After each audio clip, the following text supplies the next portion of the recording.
Welcome to the next chapter of As the Story Grows. I'm Brian Patton. Today we welcome Tomb Mold and Dream Unending guitarist Derrick Vella to the podcast.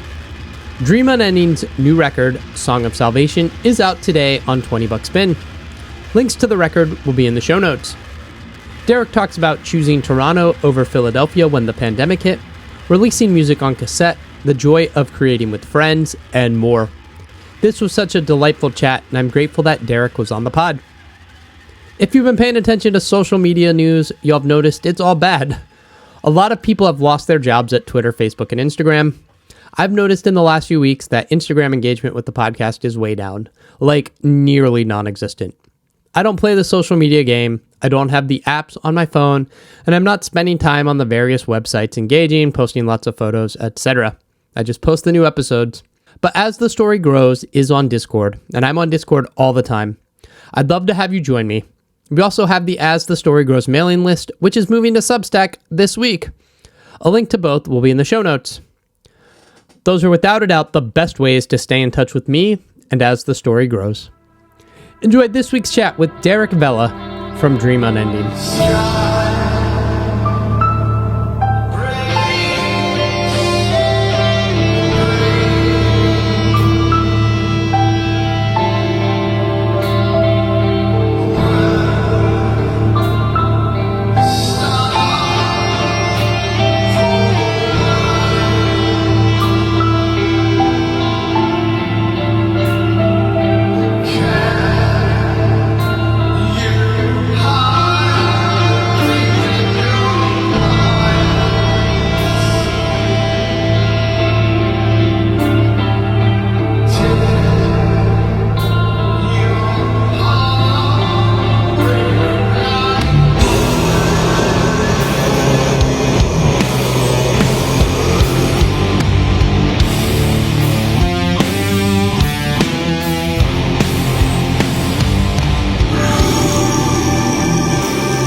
How's it going?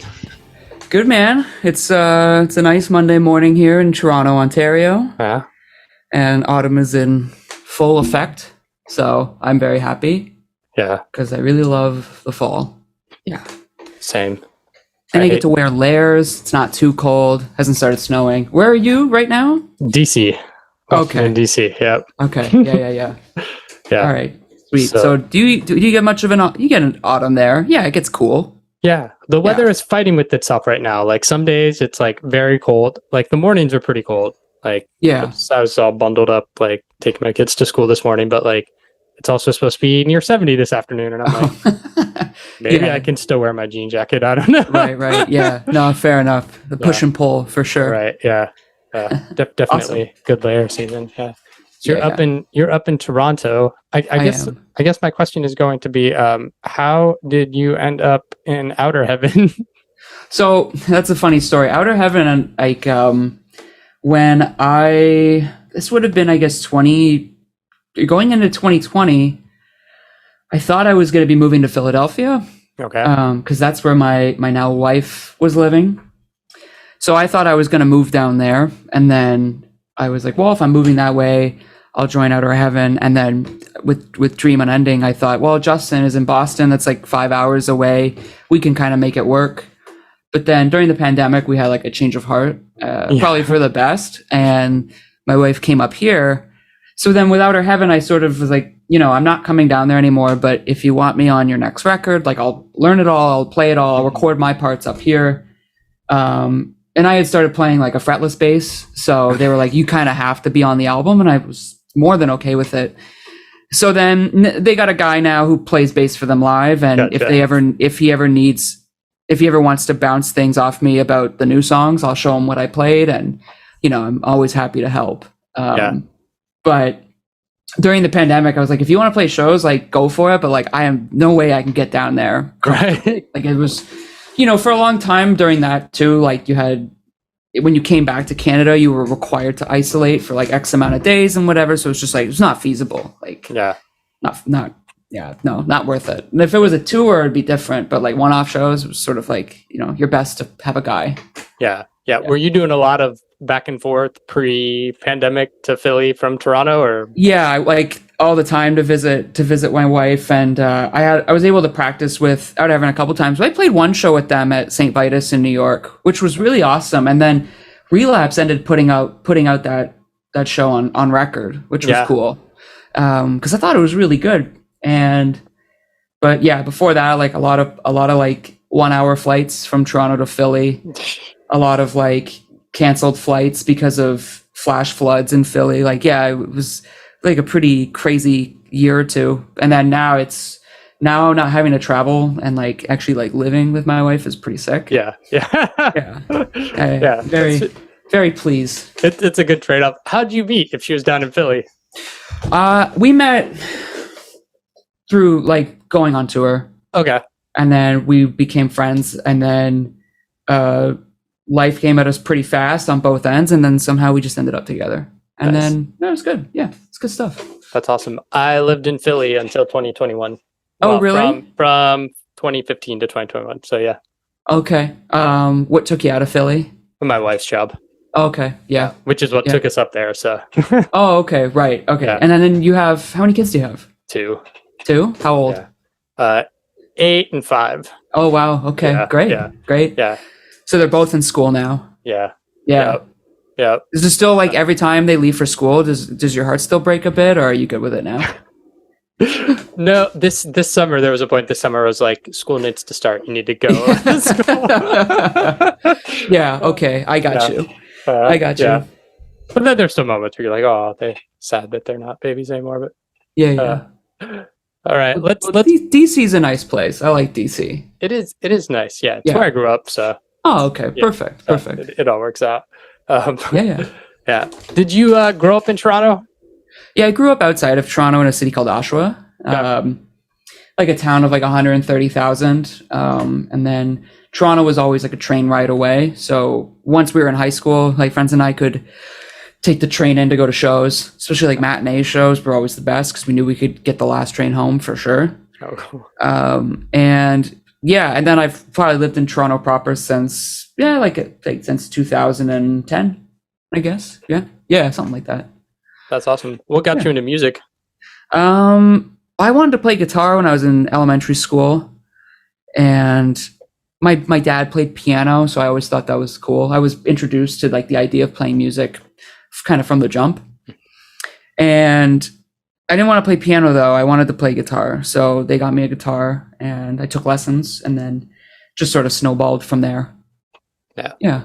But yeah, I just I didn't really like playing sports that much, and I knew I had some sort of artistic bone in me, but it was that. No, I can't. Nothing visual. Can't draw for shit. Can't. Yeah. Anything, but like I can write, so I like writing music. Yeah, seems to work for me. Yeah. Yeah. Were you introverted kid?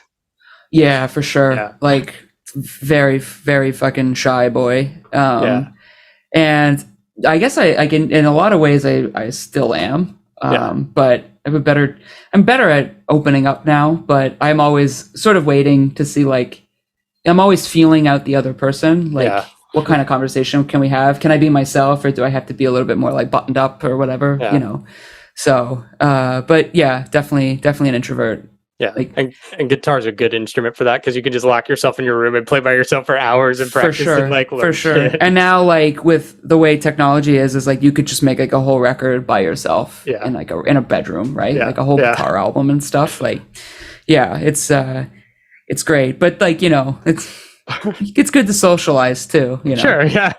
Like like if I was like opening up more, like not being afraid to reach out to people.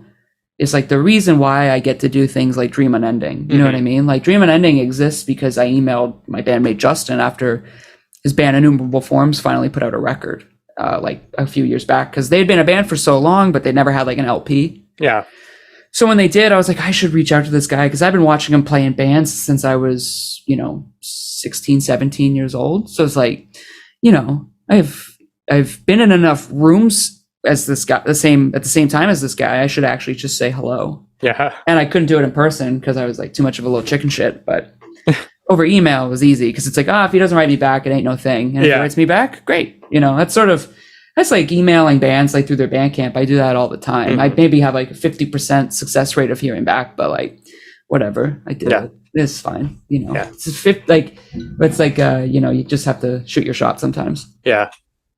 What got you into metal or heavier music? Probably at first the guitar playing, super flashy. I was like, oh, I'd love to be able to play like that. I still wish I could play like that, but I'm trying. And then I think, you know, I was into like punk and hardcore first and whatnot.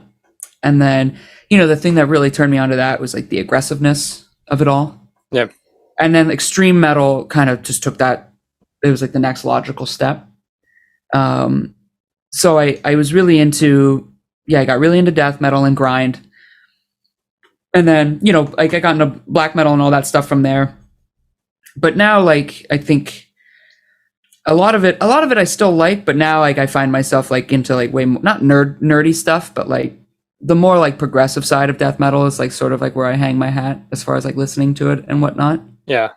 I find that the aggressiveness of that music speaks to me, but it's so polished that it almost sometimes can feel a little mechanical. That's why hardcore or like screamo and stuff, I always found a little bit more like authentic as far as like the aggression went. It was just way more unhinged. Like it was okay to play poor at times. Like it was like it's like that, you know, you sacrifice so like a certain percentage of precision, but what you can exchange it for is like intensity. And the intensity felt more genuine. And you know, a lot of death metal bands are very stiff live. Like they don't move around much, and if they do, it's just headbang, and it's like, you know, it almost feels like choreographed or something, which I always found kind of funny. But anyways, that stuff for sure. And then like I guess like the subject matter of it, how imaginative it could be. And that's how I feel about like metal in general, and like progressive music in any way is just super, like, you know, you can have a lot of imagination with it, and it feels limitless. That's why I like doom metal too, because I feel like you can just play whatever you want, and if it's slow, it works. Yeah. What was the scene like there in Toronto? Oshawa? And like, Toronto? Yeah. I imagine Oshawa was pretty small. Oshawa, we had some grind bands and some not so great metal bands, but you know, some shows would come through. Toronto, you know, I didn't really get plugged into the metal stuff until I was an adult. And I got into that through like meeting people from like hardcore shows that had either metal bands or went to metal shows. But we had a couple good grind bands. We have a couple good, like, you know, death metal bands. There was a great thrash metal band from back in the day called Rammer. Some of those guys had a band called Abyss, which my bandmate in Tumult played drums in. They were awesome. The best kind of hardcore grindy band from the area was this band called The Endless Blockade, who were just fucking fantastic. What a band. So yeah, like there was, and like shows were generally pretty like well attended and whatnot. And as for now, like I don't really go to too many shows these days, but I mean, coming out of the pandemic, like I definitely have noticed like a couple new bands from here in Ontario that play metal, and some of it is really good. And yeah, so there's like, it's a vibrant city, but I feel like some American cities probably have a more bursting scene, but that's okay. That's okay. Yeah.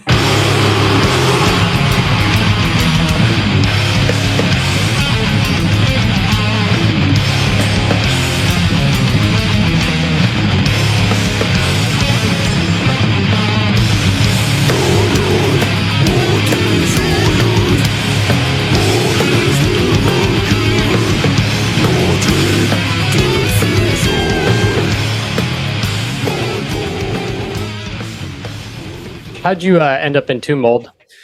Well, Max, the drummer and vocalist, him and I have been playing in bands forever. And he was in that band Abyss. And I remember when he quit the band, and I thought maybe he was done with metal, and then he kind of hit me up and was like, we should write some death metal. And I was like, oh, okay. I've never done that before, so be down to try. And I was just like, what do you want to sound like? And he was like, this. And I was like, okay. So we wrote kind of like more, you know, simplistic Finnish style kind of knuckle dragging death metal, and it was good, and we had fun with it, and people responded well to it, which we just weren't ready for. So we kind of just kept rolling with it, and a label called Blood Harvest offered to put out an LP for us, so we were like, sure, we'll write a record. It was sort of the whole fun part about it was just, it was a real learning on the job experience. Like, we just had no idea what we were doing, so we just kind of rolled with it. Yeah. And which I think gives us like a unique perspective on how we approach the music, and we just don't feel like we're trying to really replicate any certain blueprint anymore at this point. We just kind of play whatever the hell we want. Yeah. But then we had a couple friends join. One of them, it's just me, Max, and our other guitar player, Payson. And all three of us used to play in like a power violence band called Purity Control up here, which was a lot of fun. So it was nice to, and Payson is on all the LPs and everything post the first record, Primordial Malignity. So he's on Man of Infinite Forms, Planetary. And now it's just we put out a new tape this year, and it was just the three of us. So I was back on bass as well as guitar. But, and yeah, it's a lot of fun. We toured a bunch. We put out those 2 records on 20 Bucks Spin. We did a lot in like a short amount of time. Yeah. And it was just like really like riding the wave of momentum. And it was actually like, we had a real sort of Nostradamus moment where we came back from Europe in 2019, and we're sort of like, we have one more show for the year. Let's just like hit the brakes. Like, let's just take a time. Let's recharge. Let's take a rest. And then the pandemic hit, and it was like, oh, thank God we didn't commit to like jack shit, right? Right. We didn't have to let anything go. We didn't have to delay anything. And it was sort of just like, well, we'll all just like sit in our places, and we'll just play our instruments and get better. And then when this blows over, we'll get back together, and then we'll all be stronger at our position. And then we'll just start making new music. Yeah. And then it was fun to make that tape this year, Aperture of Body, because we hadn't done anything for so long, so we really just assumed that, I think we think that like once you stop making music, once you stop being active in some way, people just forget who you are. Yeah. I just really find that a lot of people, not a lot of people, but my fear is that people's relationship with music is very fleeting, because now we have everything at our fingertips, right? And this isn't some like boomer take. Like I love the fact that I can discover something new every day. If I'm like reading an article and then some person mentions some record, I'm glad that I can find it immediately and hear it, right? But I always just think that, a record has like a shelf life of like 2 weeks. But I'm comfortable with that, because that's just makes me want to keep writing music, and just it's like, all right, well, what's the next thing I can do? Like, let's just keep cranking it out. So we made that tape, and we're like, well, we'll make it and we'll put it up, and we just we'll see what happens. It was like the old days where it was like we didn't have to announce anything. There's no pre-order. It was just like, make a tape, put it up, see what happens. Yeah. So we did that, and then it sold out in like an hour, and then we were like, holy shit. And then a bunch of people seemed mad that we didn't make more. And we were like, well, we didn't. And I remember saying to someone, I was like, we didn't realize people would care. And they're like, you have to be like just like brain dead to think it wouldn't go over well. And we're like, we honestly did not want to like set expectations high, right? Because like it's more fun to be like pleasantly surprised than to be let down by yourself. Yeah. But we cranked out like 3 pressings of that tape, so it was great. It was a lot of fun, but it was like a real boost for us, because it was just like, it was nice for us to ease back into recording. And if you listen to the new tape, like it's way more angular than anything we've done before. So it's just like nice to sort of show like, hey, this is where we're at. If you like it, great. If you don't, that's fine. And then it was fun though. And we got really energized off it. And it's like, it was a nice moment, especially after like not doing anything for a couple years and sort of like missing the process. Which is why it gave me a lot of time to work on Dream Unending in the meantime. So it was nice to be able to crank out like 2 LPs and not have it actually like impede any process or like any progress with Tomb Mold. That was important. So that was nice. Yeah. And doing like a cassette release, if it sells out, you've done 25. It's super easy and super cheap to make another 25. Oh yeah, for sure. As opposed to having like 1,000 records that are now in your closet. You're like, fuck, we're never going to sell these. I know. Like, and we we were like, when we were kicking around numbers, like we were like for the first pressing, I think each pressing was like close to 300. Okay. But it was just like, we really streamlined the process. It was like, we'll do 300. They'll all be like the same kind of color with like some maybe variation. It was like, you can only buy one tape, so we could pre-pack them ahead of time. Because it was like, the moment they sell, we wanted to get them out. Like we just wanted no bullshit. But we didn't want anyone buying 4 and trying to flip them. That's why we made a bunch, because it was just like, we wanted to discourage people trying to sell them for a premium. Yeah. Which you can't avoid completely. Like, it's just impossible. But yeah, it was just like, that way it was just so easy. Like, we would sit there, assemble the tape, throw it in a mailer while we like watched a movie, and then it was like done. Yeah. And that was just like a much more pleasant way than trying to do anything that required a lot of footwork, because we didn't want to get held up by any bullshit. Yeah. I saw the cassette on the Bandcamp page. I see the wall of cassette tapes behind you. Is that like a new obsession, or just something you've always like connected with cassettes, or like? Well, like, it's Max, my bandmate in Tumult, is the tape guy. Yep. Like, I think he's probably got thousands, like serious collector. Yeah. And of like, he's got so, like, he'll just send me random photos. He's like, oh yeah, I got this week. And I'm just like, oh my God, just like super deep cut, even like a lot of Canadian stuff, he's a big noise guy. So he's got a ton of crazy noise tapes and a lot of good metal and a lot of good ambi. He's got everything. But he's really the cassette dude. The tapes are great. Well, in theory, they take up less space. Yeah. Unless you're buying in the thousands, then you have like these like just those like like mail boxes, or like those cardboard carrier boxes full of like stacks and stacks and stacks. So that's his life. I'm not there. I buy records mostly, and they're just scattered throughout the apartment. Like my wife's are over there in an expedite, but then mine are just in like random bins and crates, because I just don't have a spot to shelve them yet. So it's there's always just stuff piling up. Like, there's just like, you can see behind me like all my guitars and gear and all that shit. So it's just like, it's always chaos in here.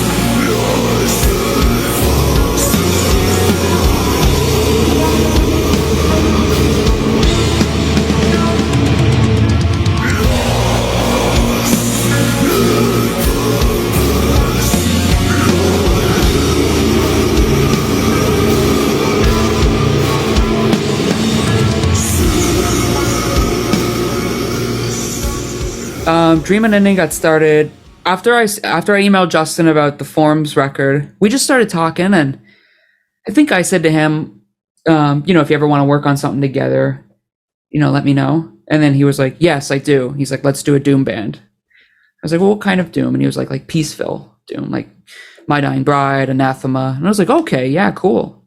And again, kind of like Tumult, I had never tried to write Doom metal before. I don't know how to play any Doom riffs. So it was sort of just like another learning on the job sort of experience. But this one was different because I knew that I would be in charge of all the guitars and bass and all that, and he would do drums and vocals. So I was able to be meticulous and kind of just like line everything up and map everything out, and write how many parts I wanted to write, and like have the freedom of time. Like, just like I could work at my own pace, but my own pace is pretty not quick, but I just obsess over it. And I kind of just really want to push for it. And so it worked out well. When we realized that we weren't going to be living near each other at all, was when we were like, all right, like, let's just figure out a way to make the record. So Justin recorded drums remotely, and then I would take those drums and go record everything properly in Hamilton, Ontario, at a studio called Boxcar. And then he would do vocals at home, and then we had a couple friends like add some stuff to it, and then we'd get it mixed by Arthur Rizik, who mixed and mastered the last couple Tumult records, and he recorded Justin's drums for both albums. And he did a great job. And it was just like, it was an interesting process, because we were just like, can we pull this off? Yeah. So like the first record, we were like, wow, we actually can do it. So then we were so inspired to just make another. And it was just like, let's just see like how far we could go. and pushed the song lengths without really thinking we were going to. And I felt like it was just played with more confidence. It was just, the new record has a stronger performance, I think, across the board. Because we just knew what we were doing at this point. It was just like, okay, we know how to do this. And it's like, I know how to go record these songs now and stuff. Like, it was demoing's fine because you have all the time in the world sitting at your desk, right? Mm-hmm. Right. But then when you're on somebody else's time in a studio, like, you want to make it count and be prepared. And so I generally would show up with, about 90% of it written. Yeah. And then like leave it 10% just to like, happy accidents or just chance discoveries. Yeah. Yeah. With the new record, was there, confidence that you could do it, but like, because you had done the first one where you were kind of experimenting and really trying to find and figure out a sound, was it easier to write the second one being like, this is the direction of the band? Or were there things you did not tap into that you were like, now I want to try this? I think so. Like, I think like the best part was like, after we made the first record, like, getting to listen to it a bunch, like as a finished product and being like, this is good. And then it's like, what do I like about it? What's missing from it? Like, what would I do differently? So when approaching Song of Salvation, the new record, it was sort of like, it takes a good 6 minutes for the record to really heat up. And I was like, I'd like to slice that down to a minute. Like, I'd like to have the record almost like in your face by the 60-second mark. So little things like that. And kind of realizing it's like, do I want to write a doom record or do I just want to write a progressive metal record that's slow? So I kind of looked at it more like that. Like, I kind of thought about bands like Opeth and stuff where they'll write a 14, 16-minute burner where it's like no riffs really repeat. And I was like, yeah, I love that. I hate repeating riffs. So I would sort of just start writing a song and feeling it out and see where it takes me. And then whenever I thought it reached its logical end, is like, all right, that's the end of the song. So I think originally the record was just going to be the 2 long songs, but then I was like, that's not enough. And we kind of filled it out. I kept writing, and so it just turned into a 5-song record. But yeah, it was, I kind of knew I wanted to kind of tap into different moods. Like, for me, I think writing songs is not so much about, I want to write a song that has a riff that sounds like this. It sort of comes out naturally, but it's more so I want to write a song where there's parts that make me feel a certain way. I'm like looking for more of like the emotional response from the song as opposed to the riff itself. It's like more so like, how does it make me feel? And like creating and stacking things to evoke a certain feeling. Like, I find that more in my wheelhouse of like how I approach writing music. So, I would listen to other albums and be like, I love how this song makes me feel. So it's like, how do I get that on the record? Some of it is a little bit more like direct. Like, I love this old band from Scotland called the Blue Nile. And they have this song on their second album, Hats. It's called Let's Go Out Tonight. And it's like this, like, not a torch ballad, but it's like a blue feeling ballad with like piano and trumpet. And I was like, oh, that's, I'd love to recreate something like that for like 2.5 minutes on the record. So I wrote the song Secret Grief and was like, we'll have piano there and I'll write a melody, and I'll if I can get someone to play it on trumpet, I will. And it was just like, I wanted to write something that made me feel the way that song makes me feel. Yeah. Like, oh, that was great. And we got our friend Phil Swanson, who used to be in a band with Justin called Summerlands, who are still a band with a different singer now.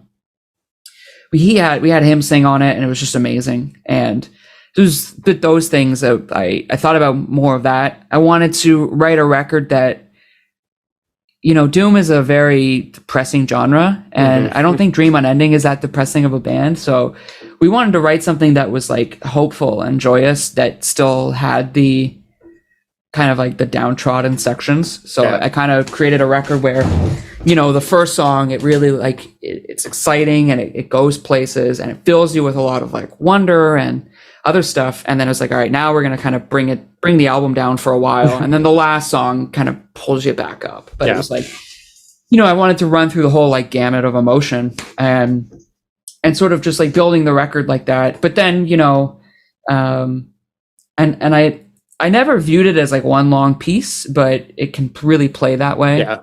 But I didn't want to put out a record with just like one long song. I think like that's kind of annoying. I like when bands do it. I just like, for me, I can't do it. Yeah.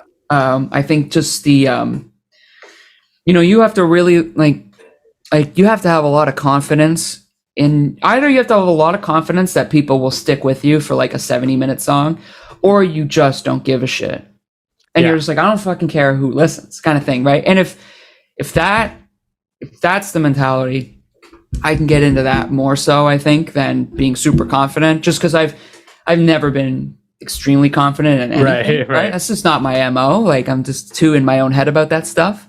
So I can respect the idea of like just making it for the sake of making it. Like, I guess like with Song of Salvation, I started writing it before the first record, Tide Turns Eternal. I started writing Song of Salvation before the album was finished being mixed. Yeah. So clearly I was like, I don't need to know what anybody thinks of this record in order to want to write another one. You know what I mean?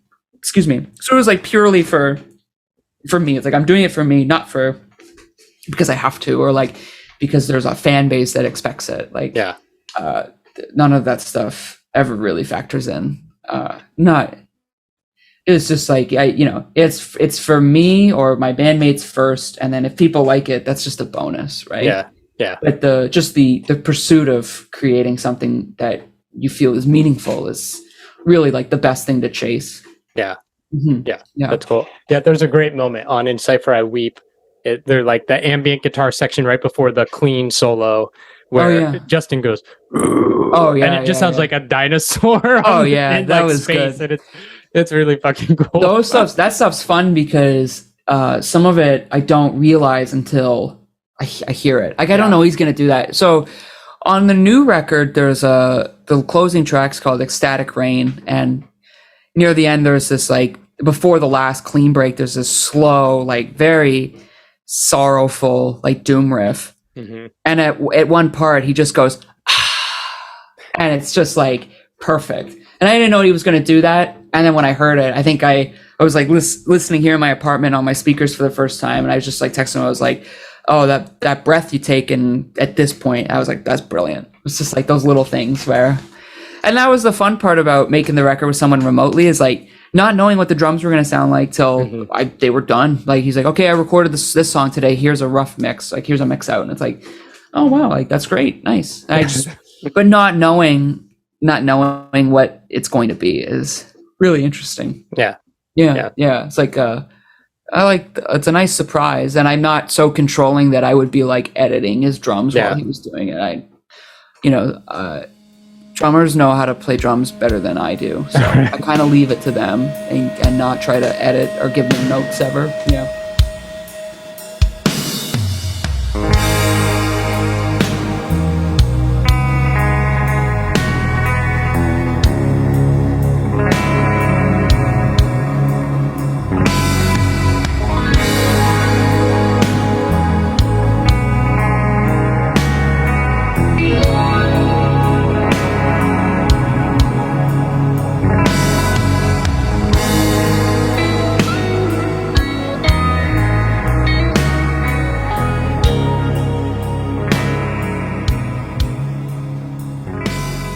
Where did the title for the record come from, Song of Salvation?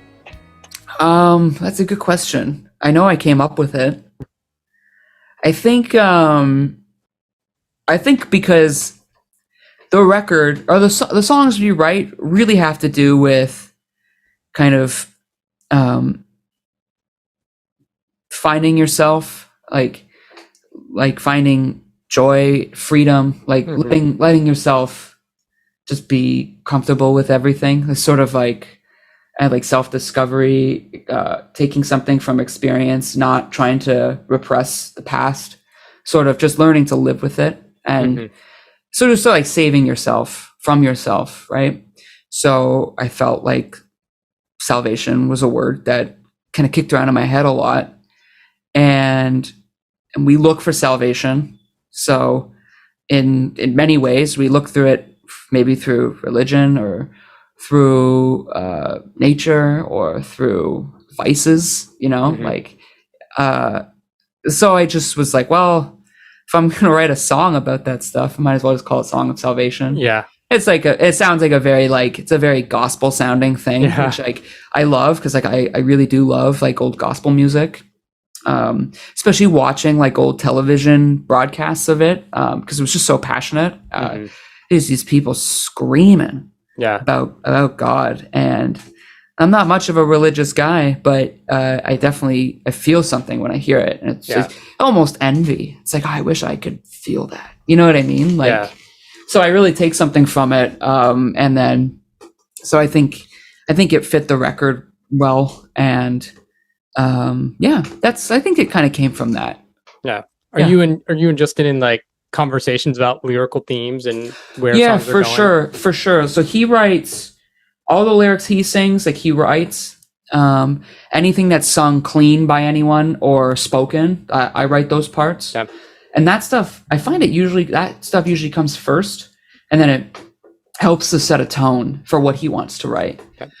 But thematically, we kind of talk about, we'll write about this, write about that. We knew it wasn't going to be like any evil shit, no like spooky stuff. It was just like, no, we're going to like not do that. It just didn't feel like us, like, so we were just like, all right, well, we know what we kind of write. We want to know, like, it's sort of, the sound we were going for was going to be more like ethereal and dreamy and stuff. So it's like, well, let's not write about anything too oppressive. And it just kind of worked out well for itself. Like I feel like I wouldn't have been able to write this stuff with anybody else. And so I was just very, very grateful that we've done it, and like very blessed to have found him and make this music with him. It's a really like wonderful feeling. The thing about making records is like, it's cool and you feel some sort of self-fulfillment. I know a lot of people feel pride when they make stuff. They're very proud of the music they make. I'm not much of a pride guy, or rather I'm proud of other people. I'm not proud of myself. There's a great quote from the show Twin Peaks. One of the guys says like, achievement is its own reward and pride obscures it, which I always found interesting. I feel like if I was proud, then I feel like I would be satisfied. And if I was satisfied, I wouldn't keep wanting to write music. Yeah. Not saying that I'm like, I don't like the stuff I write. Obviously I like it. If I didn't like it, I wouldn't record it. But the real joy of making these records comes from like everybody else being involved and making, like the songs are just like an idea I have, right? But then it takes all these other people coming together to really make it what it is, like with the new Dream Unending record, the lead off single was Secret Grief, and like that's a nice song, but what makes it a great song is my friend Layla Abdul Roof playing trumpet on it, and our friend Phil singing on it, my dad playing piano on it, and like they make the song what it is. It's, if those things aren't on it, it's fine. It's just fine though. But with them on it, it's very good. And those things, like I can't ever thank people enough for. Like I'm very like blessed to have people who are willing to work with me on stuff like that. Like you can't like that sort of, that's almost more fulfilling to me than anything I write. It's just someone being willing to like take a chance and work on it with me. That's crazy. That's how I feel about like, having my bandmates in Tumult, who is just like, Tumult is like it's a collaborative process, but like just the fact that Max was like, who else was I going to ask to start a band like that? And it was just like, oh, I'm glad, it's like those things that means more to me than most things, I think, as far as like making music goes. So Song of Salvation, I got to have a lot of people be on it with us, and that was like in small ways, and it just made the record what it is.